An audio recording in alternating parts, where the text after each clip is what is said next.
कि जेडीयू के भी बहुत सारे लोग जिनको अपने समाज में ऐसे सवालों को फेस करना पड़ता है जिसका वो जवाब नहीं दे सकते हैं। लाओ कितने सांसदों से बात हो रही है? जेडीयू में जो उसके विधायक हैं, एमएलसी हैं, वो क्या करेंगे बेचारे? भागेंगे नहीं वहाँ से। आप देखिए, कोई भी ऐसा जन कल्याणकारी योजना तो सरकार लेके नहीं आई है।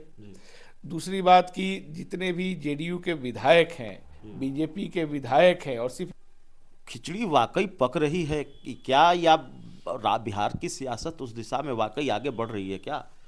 देखिए, जैसा मैंने पहले भी कहा, सबको पता है कि बिहार की सरकार मुख्यमंत्री नहीं चला रहे हैं, वाया ब्यूरोक्रेट्स दिल्ली वाली सरकार यानी भाजपा इसको चला रही है। तो जब कोई सवाल उठेगा तो निश्चित तौर पे भाजपा पे ही ना उठेगा, क्योंकि नमस्कार, आप देख रहे हैं 4 PM और मैं हूं अभिषेक मिश्रा। देखिए, नेता प्रतिपक्ष और कांग्रेस के दिग्गज नेता राहुल गांधी बिहार आ रहे हैं। 18 जनवरी को उनका बिहार दौरा है। तो हमारे साथ कांग्रेस के एक दूसरे दिग्गज नेता, कांग्रेस प्रभारी शाहनवाज आलम साहब हैं। राहुल गांधी के बिहार दौरे पर बातचीत होगी और बिहार में जो राजनीतिक स्थितियां हैं, परिस्थितियां हैं, उस पर भी बातचीत होगी। सबसे पहले तो सवाल राहुल गांधी के बिहार दौरे को लेकर। आप पटना में हैं और जाहिर तौर पर कांग्रेस के कई दूसरे बड़े नेता पटना में हैं और बिहार कांग्रेस पूरी तैयारी में लगी हुई है। पटना को भी पोस्टरों से पाट दिया गया है। बड़ी तैयारी राहुल गांधी के बिहार दौरे की। क्या होना है राहुल गांधी के बिहार दौरे में? देखिए, राहुल गांधी जी लगातार सामाजिक न्याय के सवाल को, संविधान के सवाल को एड्रेस करते रहे हैं। जो सिविल सोसाइटी है, आम लोग हैं, उनके साथ उनका इंटरेक्शन का कार्यक्रम इससे पहले रांची में, लखनऊ में, इलाहाबाद में हुआ है। उसी क्रम में यहाँ पर भी वो आ रहे हैं। तो मेन मकसद ये है कि जो डेमोक्रेसी है वो किस तरह से आज खतरे में है, इसको लेकर के अपने विचार रखना, लोगों से फीडबैक लेना और उसी फीडबैक के आधार पे आगामी रणनीति तय करना। जैसे आपने देखा होगा कि राहुल गांधी जी इस बात को बोले भी लोकसभा चुनाव से पहले कि जो घोषणा पत्र बना है वो सिर्फ कांग्रेस पार्टी का विजन नहीं है। वो जो भारत जोड़ो यात्रा में वो लाखों लोगों से मिले, उनके तकलीफों को समझा, उनके दुख को साझा किया, उन सब चीज़ों का निचोड़ था हमारा पार्टी का घोषणा पत्र। तो ये बेसिकली जो इंटरेक्शन है ये बहुत निर्णायक रूप लेगा आगे चल के, और इसका रिफ्लेक्शन आपको यहाँ की राजनीति में भी दिखेगा। राहुल गांधी के बिहार दौरे पर अब आगे भी बातचीत आपसे होती रहेगी और जो तैयारियां चल रही हैं जाहिर तौर पर, लेकिन ऐसी स्थिति और परिस्थिति के बीच राहुल गांधी बिहार आ रहे हैं जब आपके और आरजेडी के रिश्ते खटास भरे हैं। आरजेडी इंडिया माफ़ कीजिएगा चूड़ा दही का भोज करती है तो कांग्रेस के नेताओं को आमंत्रित नहीं करती है, और बाकी नेतृत्व को लेकर, सीटों को लेकर जो बातचीत और जो वार पलटवार की स्थिति है, आपसे पहले भी इस पर बातचीत हो चुकी है। देखिए, ये सिर्फ मीडिया के लोग बता रहे हैं कि अलायंस में कोई दिक्कत है, और अलायंस आप देखेंगे इंटैक्ट है। जो एक कन्फ्यूजन कुछ मीडिया के लोगों ने फैलाने की कोशिश की थी, वो फैक्चुअल उसको इस तरह से देखिए कि जो इंडिया गठबंधन बना वो लोकसभा के समय ही बना, लेकिन हमारा आरजेडी के साथ जो यहाँ अलायंस है वो तो बहुत पहले से चला आ रहा है। तो इसमें तो इस तरह की कोई बात ही नहीं थी। और जहाँ तक इनवाइट करने की बात है, कांग्रेस पार्टी का नया मुख्यालय दिल्ली में बना है। 15 तारीख को कल ही उसका इनॉग्रेशन हुआ है, और पूरे देश भर से, जिसमें कि बिहार के भी कांग्रेस के वरिष्ठ नेता शामिल हैं, सब लोग वहाँ 1 दिन 2 दिन पहले से गए थे इंतज़ाम में कंट्रीब्यूशन करने के लिए। इसलिए कोई यहाँ के इस तरह के पार्टीज़ में नहीं जा पाया होगा। उसको कोई राजनीतिक तौर पे उसका कोई मायने निकालना ठीक नहीं होगा। तेजस्वी यादव तो कह रहे हैं कि भाई इंडिया गठबंधन तो बना ही था 2024 के लोकसभा चुनाव के लिए। हाँ, तो सच्चाई है, 2024 के चुनाव के लिए बना था, लेकिन आरजेडी के साथ जो हमारा अलायंस है वो तो बहुत पहले से चल रहा है ना। तो ये तो सच्चाई है। तो इसमें कोई ऐसी बात नहीं है जिसको मीडिया का एक हिस्सा इस तरह से प्रचारित कर रहा है। गठबंधन बहुत मजबूत है, बहुत टैक्टिकल है। एक दूसरे के साथ, आरजेडी के साथ तो गांधी परिवार का जो समीकरण है, संबंध है, वो बहुत पुराना है। बिहार महागठबंधन में या बिहार के इंडिया गठबंधन में एक और राजनीतिक दल की एंट्री होने जा रही है। कल ही लालू प्रसाद यादव ने ऐलान कर दिया कि भाई हम पशुपति पारस को भी साथ लेंगे। इस ऐलान को कैसे देखते हैं, और पशुपति पारस से कोई परहेज तो नहीं है कांग्रेस को? देखिए, जो लोग भी लोकतंत्र को बचाना चाहते हैं, संविधान की रक्षा करना चाहते हैं, कमज़ोर तबकों की रक्षा करना चाहते हैं भारत सरकार के दमन से, उन सब लोगों को कांग्रेस पार्टी, आरजेडी इस अलायंस में आना चाहिए। और मेरा मानना है कि आने वाले समय में आप देखेंगे कि जेडीयू के भी बहुत सारे लोग जिनको अपने समाज में ऐसे सवालों को फेस करना पड़ता है जिसका वो जवाब नहीं दे सकते हैं, क्योंकि मोदी की जो नीतियां हैं, एनडीए सरकार की जो नीतियां हैं, इससे जनता भी तो वाकिफ़ है।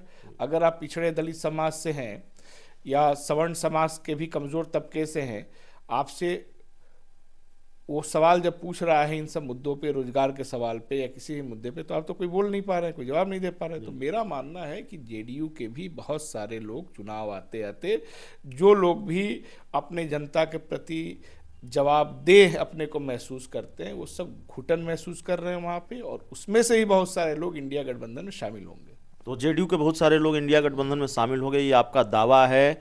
नीतीश कुमार की पार्टी को झटका लगने वाला है, उनकी पार्टी में सेंध मारी कांग्रेस। देखिए, जो भी जनता वोट दिया है किसी को, वो अपने नेता से पूछेगा ना, आरक्षण पे सवाल नहीं पूछेगा। आप जैसा बड़ा नेता जब इस तरह का बयान देगा तो इसका मतलब तो इसके मायने तो ये निकाले जाएंगे कि जेडीयू के लोग आपसे संपर्क साध रहे हैं, जेडीयू के लोगों से बातचीत हो रही है। जेडीयू के वो लोग जो अपनी जनता के सवालों का जवाब नहीं दे पा रहे हैं, चाहे वो विकास का मसला हो, चाहे स्पेशल पैकेज का मसला हो। कितने सांसदों से बात हो रही है? ठीक है, सांसदों की बात मैं नहीं कर रहा हूँ, मैं तो बिहार के राज्य के कितने लोग फोन अभी आप देखिए, जितने भी दलित पिछड़े नेता हैं, जेडीयू में हो चाहे भाजपा में हो, वो मुंह दिखाने लायक बचे ही नहीं अपनी जनता के बीच में। तो क्या करेंगे? पॉलिटिकल सर्वाइवल के लिए जैसे मौका मिलेगा भाग के नहीं आएंगे वहां से। कांग्रेस से संपर्क कर रहे हैं क्या ऐसे लोग? आप ये कर रहे हैं? मैं क्या कह रहा हूँ, यही तो मैं कह रहा हूँ, यही तो मैं बातचीत हो रही है भाई। जैसे जैसे दमन बढ़ेगा जनता के ऊपर, वैसे वैसे जितने भी लोग हैं जेडीयू में, जो उसके विधायक हैं, एमएलसी हैं, वो क्या करेंगे बेचारे? भागेंगे नहीं वहाँ से। आप देखिए, कोई भी ऐसा जन कल्याणकारी योजना तो सरकार लेके नहीं आई है। दूसरी बात कि जितने भी जेडीयू के विधायक हैं, बीजेपी के विधायक हैं, और सिर्फ ये यूपी की बिहार की बात नहीं है, हर जगह आप देखेंगे उनका प्रशासन में कोई पूछ नहीं रह गया है। पूरी सरकार ब्यूरोक्रेसी चला रही है। यही मॉडल उत्तर प्रदेश का भी है, यही मॉडल आपके बिहार का भी है। लोग तो ब्यूरोक्रेसी के पास नहीं जाते हैं ना, वो तो जनता उसके पास जाएगी जिसको वोट दी है, उसको कोई काम करवाना है। अब विधायक ये कह रहा है उनसे कि हमारे पास कोई पावर नहीं है, जो अधिकारी चाह रहे हैं वो होगा। तो कौन ऐसे पार्टी में बहुत दिन तक रहेगा? भागेगा नहीं वहाँ से। बिल्कुल भागेगा। ठीक है, आपका जो दावा है। मैं राहुल गांधी और प्रियंका गांधी के ट्वीट की चर्चा करूंगा ना, माफ़ कीजिएगा, मल्लिकार्जुन खड़गे और प्रियंका गांधी के ट्वीट की मैं चर्चा करूंगा। पिछले दिनों दोनों का ट्वीट हमने देखा। जब बीपीएससी अभ्यर्थियों का आंदोलन बिहार में अपने चरम पर था, तो प्रियंका गांधी ने इसके लिए भारतीय जनता पार्टी को जिम्मेवार ठहराया और एक तरह से नीतीश कुमार को उन्होंने क्लीन चिट दी। मल्लिकार्जुन खड़गे ने भी यही किया अपने ट्वीट में, उन्होंने भाजपा को जिम्मेवार ठहराया और नीतीश कुमार को क्लीन चिट दी। नाम तक नहीं लिया नीतीश कुमार का, जबकि बिहार के मुख्यमंत्री नीतीश कुमार हैं। अब ये ट्वीट उस वक्त सामने आया जब बीपीएससी अभ्यर्थियों का आंदोलन चरम पर था। नीतीश कुमार दिल्ली गए थे, चर्चा हुई कि भारतीय जनता पार्टी के नेताओं से मुलाकात नहीं की, उल्टे इंडिया गठबंधन के कुछ बड़े नेताओं से मिलकर आ गए।